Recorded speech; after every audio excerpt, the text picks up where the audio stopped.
same since I'm home. Very much like it's arrived. Yes, I'm going on holiday. Well, the Queen seems to be as impatient as the rest of us about when her third great-grandchild will arrive. She's set to travel to Balmoral in Scotland at the end of next week for her annual summer break. But before then, she will be off to Lord's tomorrow for the second Ashes test. And the Queen has another official function next Tuesday. So, Koshi and Sam, back to you guys at Brekkie Central. Oh, she's a bit set in her ways, isn't she? Bring that baby on before I go on my holidays. Now, the world has an insatiable appetite for anything royal at the moment, and as Kate enjoys maternity leave from her Duchess duties, do you ever wonder how she's spending her days? I do. Is she taking nana naps, washing onesies, or is she preparing some home-cooked treats for William when he gets home from work? She's nesting. It's been weeks since we last saw the Duchess. So what's going on behind those palace walls? While William has been working up an appetite playing polo, perhaps Kate's pottering around the kitchen. The pair have always been open about their love of food. I would say I'm getting better at cooking. Kate would say I'm getting a lot worse. You like my cooking? Well, your cooking's all right. It's got better. When I was trying to impress Kate, I was trying to cook these amazing fancy dinners, and all that would happen was I'd burn something, something would overspill, something would catch on fire. As for the couple's favourite dishes, Kate adores sticky toffee pudding. Will's favourite is a hearty shepherd's pie. For a royal sweet tooth, banana flan is a hit. So too, good old Viennetta ice cream cake. I get quite lazy about cooking because, you know, when I come back from work and stuff, it's the last thing I want to do really is spend all this time cooking. Prince Charles is all about organic produce. And Kate and Wills haven't been shy about putting their culinary skills to the test. Maybe the Duchess is at home with more than one bun in the oven. Sorry, I know, that's terrible. Such an awful thing to say. Oh, stop. Go the Viennetta ice cream, I'd say. One man who could give us some real inside information, not just me telling you, is Aussie chef Peter Morgan-Jones. Pete cooked for Chuck, Diana, the princes, and even the Queen at palaces across England. Good morning to you. Good morning. Good morning. 5 years you were the royal 5 years, chef. yeah. Wow, what was it? Was it a bit like Downton Abbey? It was a bit, yeah, it's a bit surreal, yeah. Was it pressurised? There was a lot of pressure. You know, you worried in case everything went right, you know, and it had to be perfect.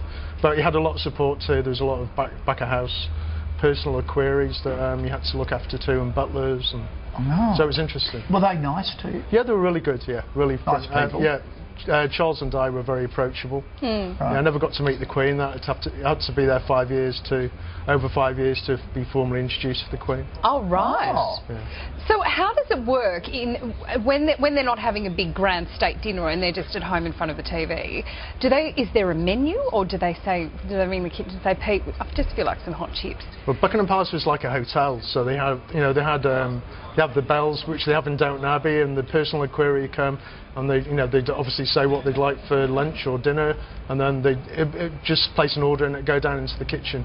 But at Highgrove it was a lot more intimate. It's more of like a family estate where Charles and Di used to live. Charles still Would he wander in and sort of make himself a peanut butter sandwich in his undies and sit and watch a cricket? No, but Princess Di used to love going in and making pasta at night, I think. Oh, really? I don't think she did a very good job though. No, she just liked it. Well, good on her. Now, you've prepared 4 of the dishes that you have served to the royal family. What were their favourites? Well, these are what the princes used to love, was the cottage pie over there, or shepherd's pie. And this one is also Elvis's favourite. It's peanut butter and jelly muffin, which was like a real hit with them, and treacle tart, and we've got banana flan over there. Okay, all right. Yeah. Come on, you blokes. You know, you got to do all the serving. I can see an empty glass here, Philip. We've got some students from the waiters school at Ultimo TAFE. Well done.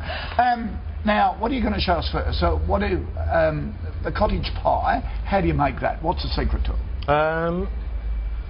Slow cook for a good hour. Celery, all root vegetables in there, celery, carrots. Right. Nice stock, good seasoning, thyme.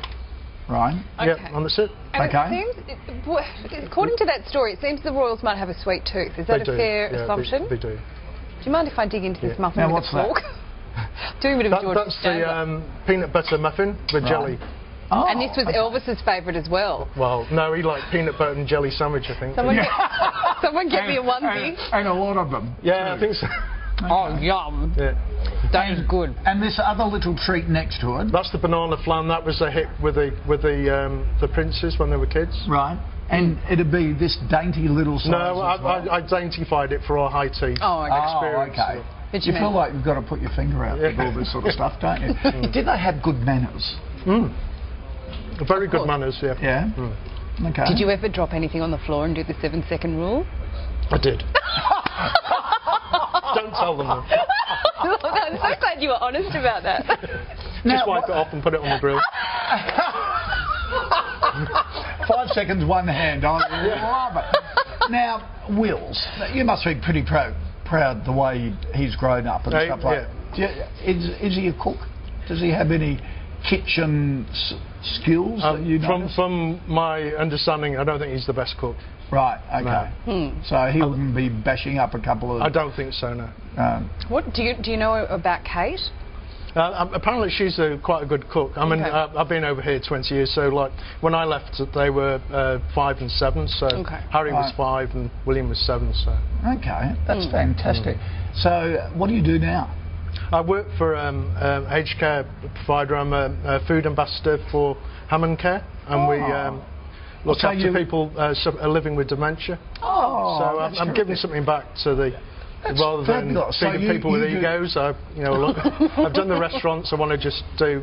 What give back. a wonderful thing Good on you're you. doing. That's true. So you look after the dietary care and sort of menus and things like that? And you write all the menus. I did a special dinner last night for Dementia Cottage, and we did a dinner for 30 of the residents. Oh, and I got mate, that's Yanni wonderful. Karitsis, my old boss from MG Garage. He came and helped me, so it's really special. So, Oh, that's terrific. Well, good on you, Pete. And thank you for sharing your stories. Thank you. It's terrific. What a terrific life you've had so far. And continue. Yeah, good on you. Lovely to meet you. And I love these. Now, if you would like to create your very own English kitchen tea, head to the Sunrise website to download the recipes and see where we sourced all of our beautiful royal decorations. That's terrific, isn't it? Just ahead on the morning show, I feel as I can't put my pinky down. Don't put your pinky down. Trash or treasure, how to know if you're sitting on a gold mine. There's more of Sunrise in just a moment, though. Excuse me, talking with my mouth. I'll see you in a minute. Do we have any?